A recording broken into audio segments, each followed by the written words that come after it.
English practice করার জন্য best একটা উপায়, যেটার মাধ্যমে আপনি অবশ্যই ইংরেজি শিখতে পারবেন। তো এই জন্য প্রথমে প্লে স্টোর ওপেন করুন। প্লে স্টোর ওপেন করে এখানে আপনি সার্চ অপশনে, এই সার্চ অপশনে ক্লিক করে এখানে লিখতে হবে বাংলা ডিকশনারি। তো সার্চ অপশনে ক্লিক করার পর এখানে আপনাকে লিখতে হবে বাংলা ডিকশনারি। তো এখানে দেখুন অলরেডি আমার এখানে সাজেস্ট করছে, আমি এখানে ক্লিক করে দিলাম। তারপরে দেখুন এই যে বাংলা ডিকশনারি যে আছে, এই অ্যাপসটাতে ক্লিক করে দেবেন। ঠিক এই অ্যাপসটাকে ক্লিক করে দিলে দেখবেন যে এখানে ইনস্টল অপশন চলে আসবে। আমার ফোনে যেহেতু অলরেডি ইনস্টল আছে তাই এখানে আপডেট দেখাচ্ছে। তো এটাকে ইনস্টল করে নিতে হবে। তো ইনস্টল করা শেষ হয়ে গেলে এবার দেখুন আমার এই বাংলা ডিকশনারি অ্যাপসটা ইনস্টল হয়ে গেছে। এবার ইনস্টল অ্যাপসটা ওপেন করলাম। অ্যাপসটা ওপেন করার পর আপনি এই যে এখানে প্রতিদিনই কিছু নতুন নতুন ইংরেজি শব্দ আপনি এখানটায় সার্চ দেবেন। যেমন আমি যে কোনো একটা শব্দ সার্চ দিচ্ছি, আমি দিচ্ছি ডিসগাস্টিং। দেখুন আমি ডিসগাস্টিং লিখে সার্চ দিলাম এবং সেটার অর্থটা, মিনিংটা কিন্তু এখানে চলে আসছে।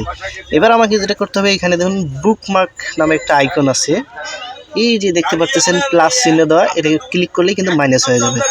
তো এখানে যদি আপনি এটা ক্লিক করা মানে হচ্ছে আপনি এটাকে বুকমার্কে অ্যাড করলেন। প্লাস থাকা অবস্থায় এখানে ক্লিক করলে কিন্তু আপনার এই শব্দটা বুকমার্কে যোগ হয়ে যাবে, এবং মাইনাস থাকা চিহ্নতে যদি আপনি ক্লিক করেন সেটা কিন্তু আপনার বুকমার্ক থেকে ডিলিট হয়ে যাবে। তো বুকমার্কে অ্যাড হয়ে গেলে এই জিনিসটি কিন্তু আপনার বুকমার্কে সেভ হয়ে থাকবে। কারণ এই বুকমার্ক থেকে আপনি এই ওয়ার্ডগুলোকে এমসিকিউ আকারে প্রতিদিন কিন্তু প্র্যাকটিস করতে পারবেন। তো এই জন্য দেখুন এখানে কোশ্চেন চিহ্ন যা আছে এখানে ক্লিক করে দিবেন। কোশ্চেন চিহ্ন ক্লিক করে দেওয়ার পর এখানে অনেকগুলো এমসিকিউ অপশন দেওয়া আছে। তো তার মধ্যে থেকে আপনি দেখবেন বুকমার্ক, যে মাল্টিপল চয়েস বুকমার্ক, সেই অপশানে ক্লিক করে দেবেন। সেখানে ক্লিক করে দিলে দেখবেন যে আপনার সামনে এরকম এমসিকিউ আকারে তারা দিয়ে দিছে, একটা ইংরেজি ওয়ার্ড দিছে, সেটাকে আপনার সঠিক অর্থটা আপনাকে এবার চুজ করতে হবে।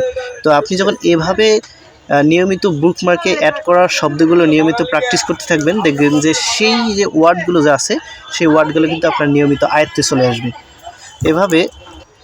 এভাবে আপনি কিন্তু আপনার ডিকশনারিতে নিয়মিত নতুন নতুন ওয়ার্ড সার্চ দিয়ে সেটাকে বুকমার্কে অ্যাড করার মাধ্যমে নিয়মিত যদি আপনি সেগুলোকে এমসিকিউ আকারে এভাবে যদি আপনি প্র্যাকটিস করেন, তাহলে আমি মনে করি যে আপনার যে শব্দের ওয়ার্ডগুলো মনে রাখা, এটা কিন্তু খুবই সহজ হয়ে যাবে, এবং এটা কিন্তু খুবই কার্যকরী উপায়। আপনি এভাবে অনেকগুলো শব্দ মুখস্থ করে রাখতে পারবেন।